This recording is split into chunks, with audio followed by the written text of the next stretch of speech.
Andito kami sa Providence. Nadalawin namin Happy si New tatay. Year, everybody! Magandang hapon po sa inyong lahat. Tatay, gusto ka pa, diba? At Happy New Year sa mga pamilya na rest in peace dito sa Providence, Antipolo City. Kasama ko ang aking dearest sister, Zuzi, Shana. Shana, aka. At kami ay dadalaw kay Father. At the same time, lilinisin namin ang kanyang puntod. Pang Happy New Year, Happy New Life niya. Yan. So, time check natin, it's 4 o'clock in the afternoon, December 30, 2023. Yan, one more day at New Year. As you can see po, maraming family dumadalaw dito kahit holidays. Meron silang tent na ginagamit. Ano ko this coming sa yung dasal na bago mag-December. Papalinis. Huwag yung isa-isang para.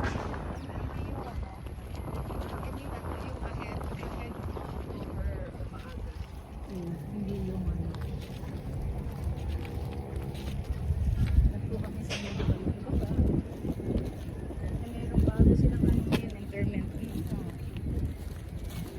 Buti yung location ni Father is very peaceful at napakaganda, no? Hindi yung parang kagaya dun sa unahan, parang hindi mo lang ayusin, ano? Dito medyo maayos. Maraming birds.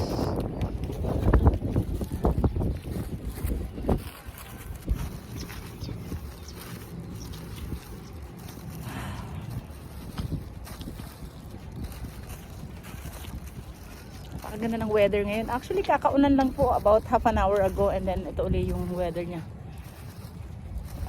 Typical season dito sa Antipolo. Marami rin mga nagbabanding na family dito. As you can see, maraming mga bulaklak. Maraming dumalaw. Ngayong holiday season.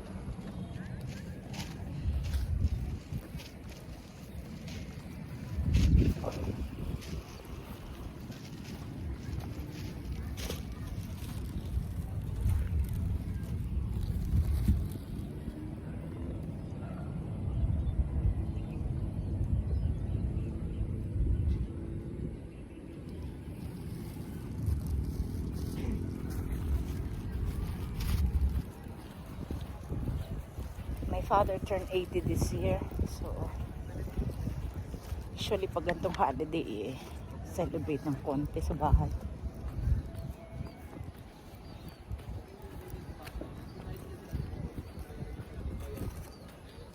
Ang grieving actually is experience ko for the very first time. Pag namatayan ka pala ng immediate family member ay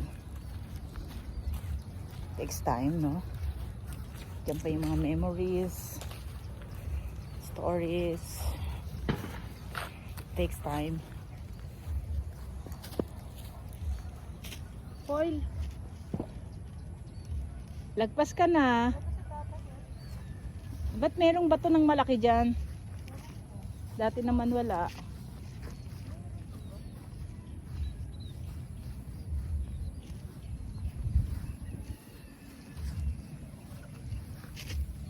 Kumakapal na ang grass dito sa ibang side, ano.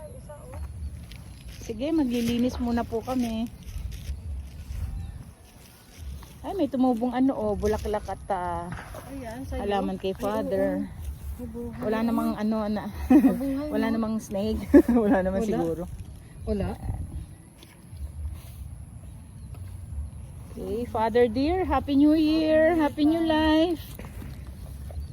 Yan, linisin muna natin.